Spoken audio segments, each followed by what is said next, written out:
जय श्री कृष्ण दोस्तों, स्वागत है आप सबका हमारे लोकप्रिय चैनल आज के ज्ञान में। बता दें कि माघ माह का महंत 25वां अध्याय प्रारंभ करने वाले हैं, तो वीडियो में लास्ट तक बने रहें। बता दें कि पिछला अध्याय 24वां बता चुके हैं, तो उस वीडियो को जरूर देखें। कथा प्रारंभ करने से पहले चैनल को सब्सक्राइब कर ले। कथा प्रारंभ करते हैं। पिशाचिनी कहने लगी है, मुनि केरल देश का ब्राह्मण किस प्रकार मुक्त हुआ, ये कथा कृपया विस्तार से कहो। देवदत्ती कहने लगा, केरल देश के वास्तु नाम वाला एक वेद प्रांत ब्राह्मण था। उसके बंधुओं ने उसकी भूमि छीन ली, जिससे वे निर्धन और दुखी होकर अपनी जन्मभूमि को त्याग कर देश विदेश में घूमता हुआ किसी वेद से ग्रस्त होकर मृत्यु को प्राप्त हो गया। उसका कोई बंधु न होने के कारण उनका अर्ध वैदिक क्रिया नहीं हुई और न ही उसको देह क्रिया हुई। इस प्रकार लोह होने से निर्जन वनों प्रेत होकर चेला रहता था। शीत तप भूख प्यास के दुख से हाहाकार करता हुआ वह नग्न शरीर रहता था, फिरता था, परंतु वह कोई दूर नहीं देखता था। सारथी दान न देने पर वह अपने कर्म फलों को भोगता था। जो लोग अग्नि में आहुति नहीं देते, भगवान का पूजन नहीं करते, वे आत्मा विद्या का आभास नहीं करता है, अच्छी तीर्थों से मुख रहता है। जो लोग दुखी लोगों को स्वर्ण वस्त्र तांबा जल और रतन आदि नहीं देते हैं, छल कपट से जीवित प्राप्त करने वाला दूसरा तथा स्त्री का धन हरने वाला पाखंडी कुटु चोर बल वृद्ध तथा अतुर और स्त्रियों पर निर्दयी करने वाला आग लगाने वाला विष देने वाला झूठी गवाही देने वाला कुकर्म पर चलने वाला माता पिता भाई बहन संतान तथा अपनी स्त्री का त्याग करने वाला जो सब तीर्थों में दान लेता है, फल करने वाला स्वामी को त्यागने वाला गोरा भूमि के चोर वेदों की निंदा करने वाला वृथा दोष करने वाला प्राणियों की हित करने वाला देवता गुरु की निंदा करने वाला सभी बारंबार प्रेत वैष्णव राक्षस तथा बुरी योनियों में जन्म लेते हैं। अतएव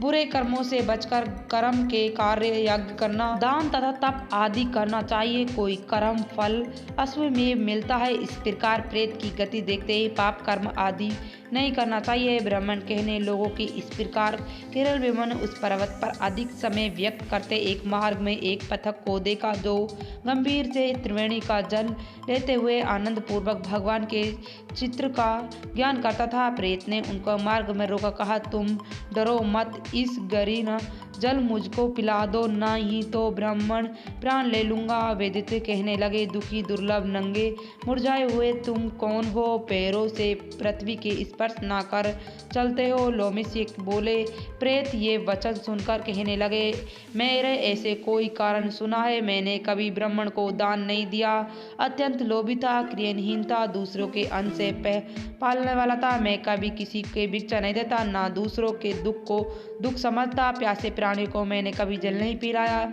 मैंने कभी छाता जूते दान नहीं किए, ना किसी को जल का पात्र पानी और औषधि किसी को नहीं दी, नहीं मैंने अपने घर में किसी अतिथि को ठहराया, उसका सत्कार किया। अंधविश्वास वृद्ध अनाथ और दीनों को मैंने कभी अन्न से संतुष्ट नहीं किया और ना ही किसी रोगी को मुक्त किया, ना कभी ब्राह्मण को दान दिया, ना ही अग्नि में हवन किया। वैशाखी आदि मासों में किसी को ठंडे जल नहीं पिलाया, ना ही मैंने बड़े या पीपल का कोई वृक्ष लगाया, ना किसी प्राणियों को बंधु से छुटकारा, कभी कोई व्रत करके शरीर को नहीं सुखाया। इस कारण मेरे पूर्व जन्मों से सारे बुरे कर्मों से व्यक्त हूँ।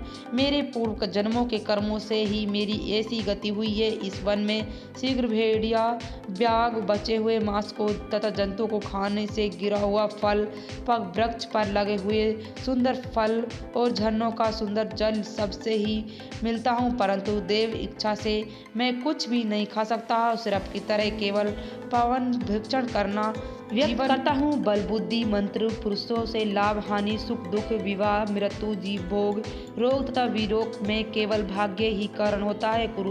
मूर्ख कुर्मी निंदा तथा परकमय से हीन मनुष्य भी भाग्य से ही राज्य भोगता है। कुल काणी नीतिहीन पूर्ण निष्पूर्ण भाग्य से राज्य प्राप्त होता है। पर्वत पर बलवान राक्षस विचारशील रहते हैं, जिनमें से कभी कभी कोई कहीं वनों में फिरते हैं, अपने कर्मों के अनुसार अन्न जल प्राप्त करते हैं। परंतु आपके इन भय से नहीं होना चाहिए, क्योंकि धर्मार्थ पुरुषों की उन्हें पवित्रता की रक्षा करते हैं।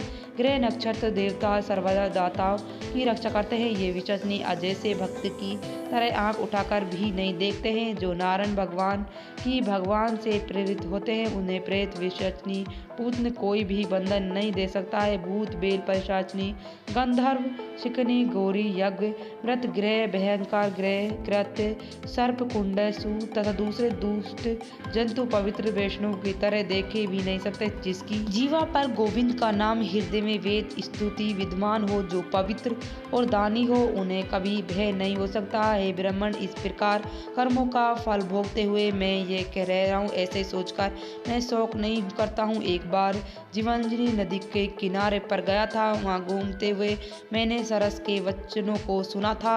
तो ये अध्याय समाप्त होता है। ये माघ माह का महंत 25वां अध्याय था। अगला अध्याय अगली वीडियो में। अगर वीडियो अच्छी लगे तो वीडियो को लाइक शेयर जरूर करना। कमेंट में भगवान विष्णु और माता लक्ष्मी जरूर लिखना।